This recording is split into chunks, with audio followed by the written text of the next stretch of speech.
Dalam 1,5 dekade terakhir, kita semakin mudah mendapatkan apa yang kita inginkan. Semua hanya berjarak beberapa ketikan saja. Internet membuat manusia mampu mengubah realita dengan lebih mudah. Segudang informasi sudah bisa kamu akses melalui sebuah search engine, sampai ke titik di mana hidup kita pasti berubah drastis tanpa semua fasilitas ini. Tapi, satu generasi yang lalu, ketika kata streaming dan torrent masih belum berarti banyak, orang-orang masih melakukan pertemuan tatap muka untuk bertukar software, bertukar game, dan aplikasi di dalam floppy disk berukuran 5/4 inci.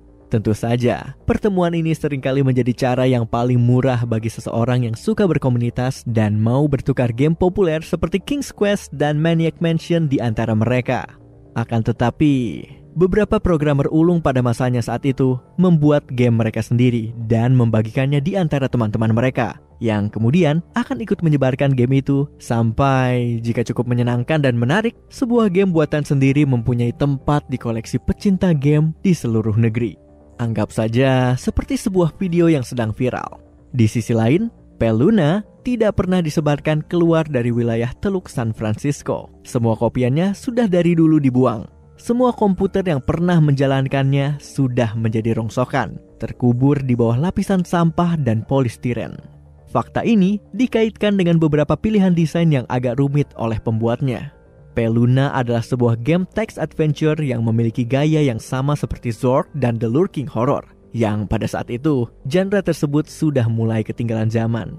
Setelah menjalankan programnya, pemain akan dihadapkan dengan sebuah layar yang hampir hitam sepenuhnya, kecuali untuk sebuah teks. Kamu berada di ruangan yang gelap.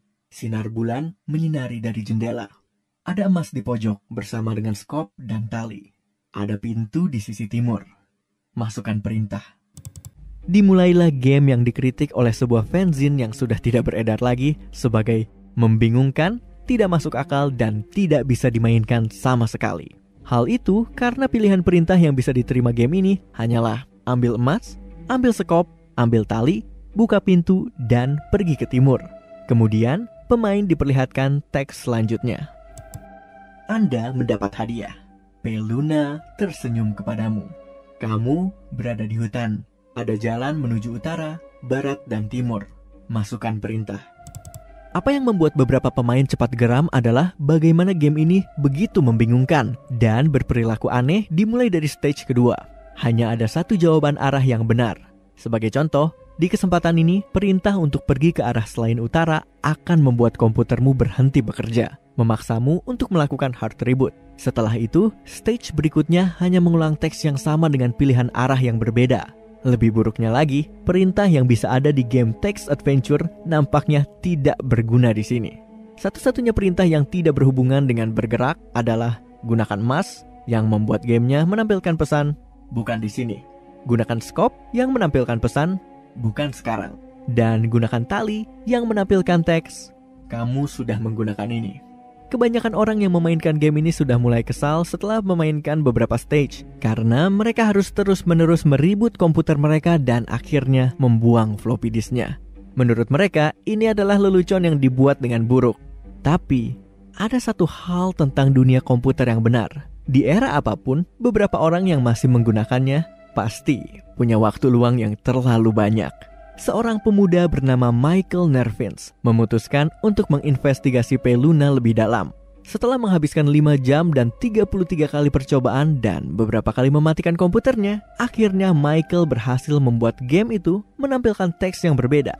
Teks di area baru ini berbunyi, Peluna tersenyum lebar. Tidak ada jalan.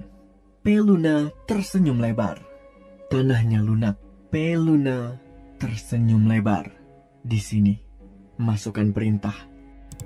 Setelah beberapa jam, barulah Michael menemukan kombinasi kata-kata yang membuat gamenya berjalan lebih jauh lagi. Menggali lubang, menaruh emas, lalu mengisi lubang. Ini membuat layarnya menampilkan Selamat 40.24248 minus 121.4434. Lalu gamenya tidak bisa lagi menerima perintah dan membuat penggunanya harus melakukan reboot sekali lagi. Setelah beberapa pertimbangan, Michael mengambil kesimpulan kalau angka-angka itu merujuk ke garis lintang dan garis bujur. Koordinat itu menunjukkan sebuah titik di dalam hutan dekat Taman Nasional Gunung Berapi Lassen. Karena waktu luang yang dia miliki lebih banyak daripada akal sehatnya, Michael berjanji untuk menuntaskan Peluna sampai benar-benar selesai. Keesokan harinya, dengan berbekal peta, sebuah kompas dan sekop, dia mengikuti jalur taman itu sambil memerhatikan betapa mirip jalan yang ia tempuh seperti di dalam gamenya. Walaupun awalnya dia menyesal membawa alat gali yang merepotkan, kemiripan jalur yang ditempuh dengan yang muncul di dalam game Peluna menjawab kecurigaannya bahwa di akhir perjalanan ada harta karun yang menanti. Kehabisan nafas setelah berjuang mencapai titik koordinat itu, Michael terkejut dan senang ketika melihat ada sebuah gundukan tanah yang tidak biasa. Perasaan yang pada awalnya senang berubah total ketika yang ia temukan bukanlah harta karun, melainkan kepala dengan rambut pirang dari mayat seorang gadis kecil yang sudah mulai membusuk. Michael langsung melaporkan penemuannya ke pihak berwajib. Gadis itu diketahui sebagai Karen Paulson, berusia 11 tahun, dilaporkan hilang ke kepolisian San Diego 1,5 tahun yang lalu. Segala usaha sudah dikerahkan untuk melacak programmer dari Peluna. Tapi area legal abu-abu yang hampir anonim dari komunitas yang menyebarkan software ini membuat semua usaha pelacakannya menjumpai jalan buntu. Beberapa kolektor diketahui menawarkan hingga ratusan ribu dolar untuk versi asli dari game tersebut. Dan bagian lain dari tubuh Karen tidak pernah ditemukan.